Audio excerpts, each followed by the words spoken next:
Sisimula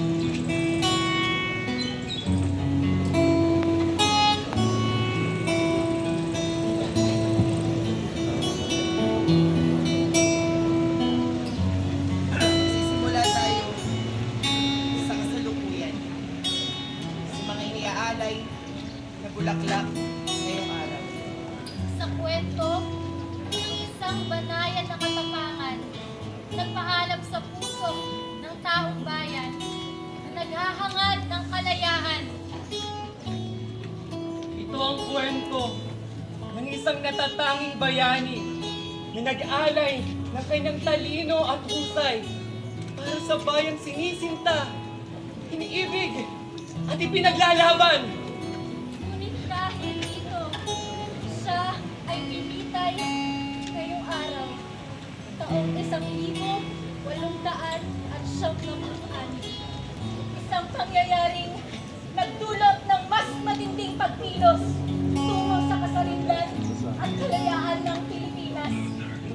Pero bago ang lahat ng ito, gaya ng paglago ng isang bulaklak, ay nagmula rin siya sa isang munting binhi. Isang batang masipag, malikhain, matalino, Pagmahal, at makadiyos. pangalan niya ay Pedro, batang Rizal. Nagkaroon tayo ng mga bayani inikilala natin sa henerasyon na ito dahil sa lipunan na kanilang kinamulatan. Isang lipunan ng aakli, nananakit at umaabuso. Nagpaningas sa kanilang mga puso upang lumaban. Ang batang Rizal ay buhay pa rin at nakikita natin sa lansangan. Mga kabataang gumagawa ng mga makabuluhang ingay para isulong ang pantay na karapatan. Ang batang si Rizal ay maaari mo pa rin makita sa eskwelahan, sa ating komunidad. Sa entablado, sa anumang bahagi ng bayan, kung saan may mga batang nangangarap at nagpapakadalubhasa sa iba't ibang larangan. Hahayaan ba natin na maubos ang kanilang bilang dahil sa pagpapatahimik at kawalan ng pagkilala sa kanilang kakayahan?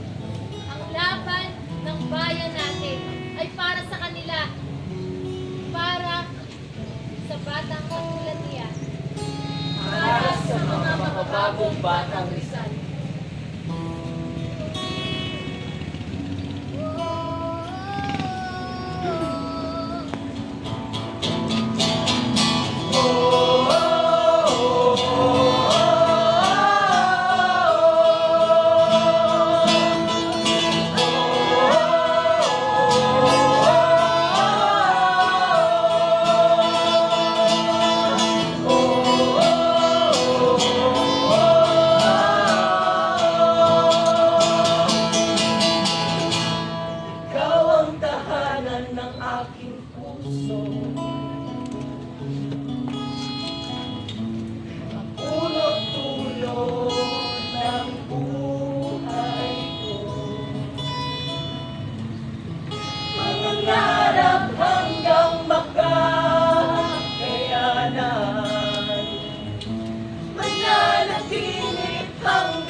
malaya at masagana para sa mga magsasaka, manggagawa, Mararita, sa kasabi ng LGBTQIA+, matanda, sa mga kababaihan, at hindi sa lahat, para sa mga bata.